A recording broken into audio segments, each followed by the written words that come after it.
आचार्य प्रमोद कृष्ण जी, सबसे पहले आपके पास आते हुए, उसके बाद जैसे ही बाकी मेहमान जुड़ते हुए चले जाएंगे उनके पास मैं चलूंगी। ये कांग्रेस पार्टी को सेल्फ गोल की आदत पड़ गई है क्या?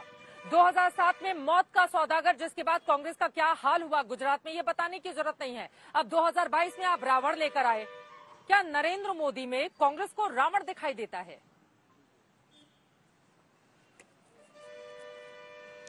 चित्रा जी, बिल्कुल नरेंद्र मोदी जी देश के प्रधानमंत्री हैं, उनमें रावण दिखाई दे तो ये तो गलत बात हो सकती है, ना रावण दिखाई देना चाहिए।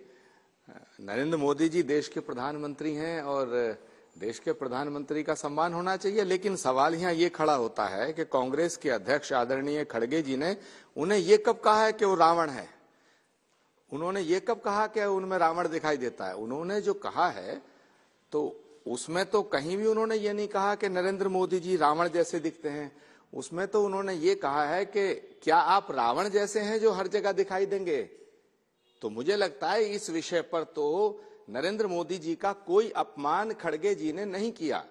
नरेंद्र मोदी जी का अगर कोई अपमान कर रहा है और नरेंद्र मोदी जी में अगर कोई रावण दिखाने की कोशिश कर रहा है तो भारतीय जनता पार्टी कर रही है। भारतीय जनता पार्टी के प्रवक्ता खुद कर रहे हैं, बीजेपी के नेता कर रहे हैं। हम तो प्रधानमंत्री जी का सम्मान करते हैं। अगर प्रधानमंत्री जी को कोई रावण कहेगा तो मैं उसका विरोध करूंगा, लेकिन कांग्रेस के अध्यक्ष महोदय ने उन्हें रावण नहीं कहा है। जरा उनका बयान सुन के देखिएगा।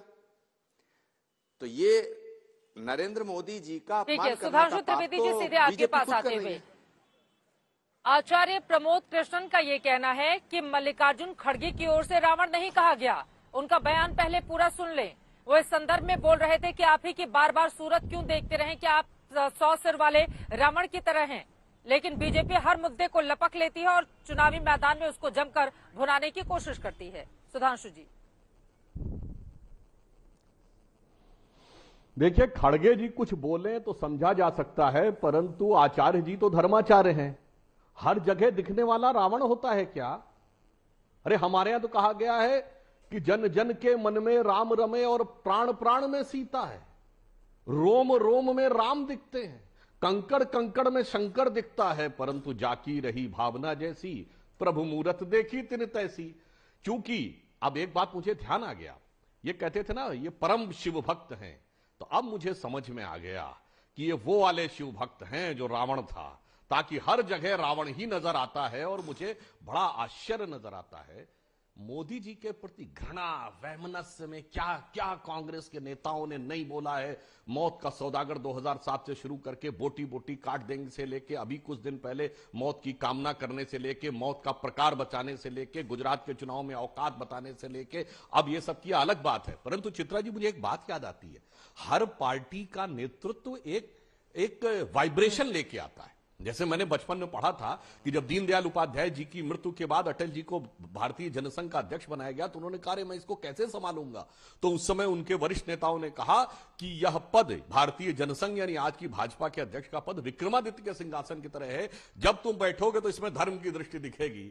मगर मुझे लग रहा है कि कांग्रेस के अध्यक्ष का पद ये कौन से सिंहासन की तरह है, ये कौन सी पदवी की तरह है कि जब वो बैठते हैं तो 2007 में बैठते हैं तो मौत का सौदागर नजर आने लगता है, फिर जब राहुल गांधी जी बैठते हैं तो कोविड में मोविड नजर आने लगता है, खड़गे जी बैठते हैं तो जिस देश में माना जाता है कि घट घट में भगवान है, जैसे कस्तूरी कुंडल बसे मृग ढूंढे बनवा है, ऐसे घटघट राम है दुनिया जाने नाई, उन्हें रावण नजर आने लगता है। तो मुझे लगता है ये कांग्रेस के नैसर्गिक स्वभाव का प्रतीक है, जो उसके अंदर का कलुषित भाव है, जो मोदी जी की घृणा के कारण और भी अधिक कलुषित हो गया है, उस कारण से उनको ये नजर आता है। मैं उनकी बात से सहमत हूं। उन्होंने सिर्फ ये कहा उन्हें दिखता है, दिखता इसलिए कि जैसे नजर होती वैसा ही नजारा दिखता है। ठीक है गुरदीप सप्पल जी, जैसी नजर होती है वैसा ही नजारा दिखता है क्या? अब रावण वाला बयान ले आने की क्या जरूरत थी? नरेंद्र मोदी इस देश के प्रधानमंत्री हैं और इस तरह का एग्जाम्पल दिया जाना, रावण से तुलना किया जाना, जैसा कि बीजेपी बार बार आरोप लगा रही है, जैसी नजर रहेगी वैसे ही नजारे दिखाई देंगे। और कांग्रेस अध्यक्ष की कुर्सी में ही कोई दिक्कत है क्या? बीजेपी ये भी सवाल पूछ रही है कि जो कोई भी बैठता है वो बदजुबानी शुरू कर देता है। 2007 से लेकर अब तक के बयान वो याद दिला रहे हैं। गुरदीप जी। चित्रा जी, पहले तो सुबह से जिस अंदाज में पहले अमित मालवीय और फिर संबित पात्रा जी ने जो बोला उसके बारे में दो शब्द बोल दूं। संबित पात्रा जी ने कहा कि वो फ्रिंज पे है, फ्रिंज पे। तो पहले तो ये समझिए कि इस देश में कांग्रेस अध्यक्ष का पद वो पद है जिसमें महात्मा गांधी से लेके, नेहरू से लेके, सरदार पटेल से लेके, सुभाष चंद्र बोस, कितने लोग रहे। वो पद फ्रिंज का पद नहीं है, मैटर ऑफ रिकॉर्ड। दूसरा, संबित जी ने बोला, वो उन्होंने खुद से नहीं बोला होगा खड़गे जी ने, वो तो सोनिया गांधी जी जो बोलती है वो बोलते हैं। तो ये मैं पूछना चाहता हूं पहले बीजेपी से कि खड़गे जी वो व्यक्ति हैं जो पढ़े लिखे लॉयर हैं। जब वो होम मिनिस्टर थे तो वीरप्पन का खात्मा किया। जब वो इंडस्ट्रीज मिनिस्टर थे तो देश में पहली बार सिंगल विंडो पॉलिसी लाके उन्होंने इंडस्ट्रियलाइजेशन किया। जब वो रेवेन्यू मिनिस्टर थे तो तेल की जैसे स्कैम को उन्होंने खत्म किया, एक्सपोज किया, खत्म किया।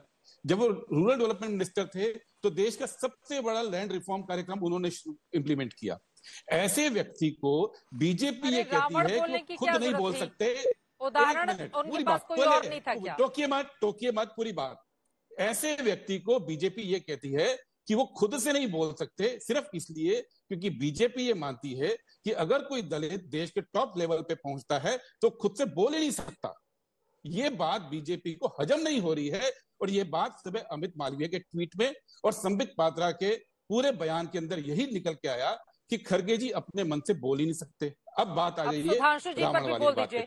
चूंकि सुधांशु जी बैठे हैं, हिस्टोरियन हैं, खड़गे जी ने जो बोला उस पर मैं बोलूंगा और सुधांशु जी जानते हैं और मेरी बात के बाद वो जवाब दे।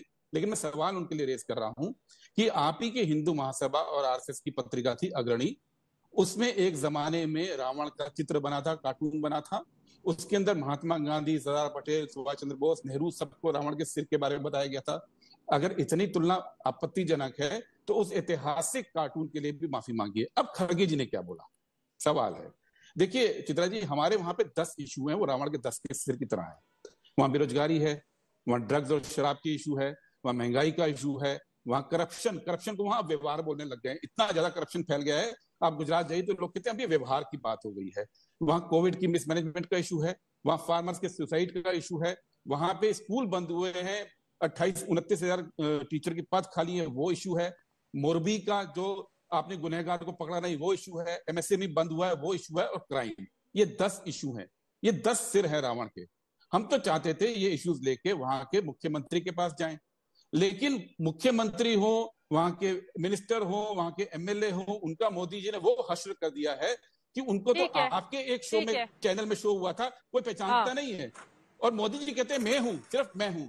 तो अगर सिर्फ मोदी जी हैं, अगर सिर्फ मोदी जी का चेहरा है तो कांग्रेस पार्टी ये 10 इशू लेके कहां जाएगी? वो मोदी जी से तो पूछेगी कि मोदी जी ये रावण के 10 सिर हैं, बताइए मोदी जी का चेहरा देखने में क्या दिक्कत है? मोदी जी नहीं, देखिए मोदी जी का चेहरा देखने में क्या दिक्कत है? तो सवाल ये है कि कांग्रेस पार्टी चुनाव लड़ रही है, ये 10 रावण के सिर इश्यूज लेके चुनाव के अंदर है। ये रावण के सिर कांग्रेस पार्टी कहां लेके जाए? क्योंकि हर जगह मोदी जी कहते हैं मैं हूं, सिर्फ मैं हूं। कोई मुख्यमंत्री को नहीं जानता, कोई मंत्रियों को नहीं जानता, कोई एमएलए को नहीं जानता, कोई कैंडिडेट्स की बात नहीं कर रहा है। मोदी जी ने नियम तय किया है गेम का कि सिर्फ मुझसे पूछिए। तो खड़गे जी ने आपसे पूछा है कि भाई आपको हम कहां कहां देखें? आपको ये जो सवाल है सारी जनता के सामने, ये गुजरात की सरकार के जो सवाल देने हैं, उसको लेकर हम कहां जाएं? मोदी जी का जो नियम तय किया हुआ है गेम का, वो ये है कि सिर्फ मोदी जी से सवाल पूछा जाए। तो रावण के 10 सिर की तरह ये 10 सवाल हैं कांग्रेस पार्टी के, बीजेपी इनका जवाब दे, इधर उधर की बात नहीं करे और उस कार्टून के लिए माफी मांगे जिस कार्टून में सरदार पटेल से लेकर, गांधी जी से लेकर, नेताजी सुभाष चंद्र बोस को लेकर, नेहरू जी को लेकर, राजेंद्र प्रसाद को लेकर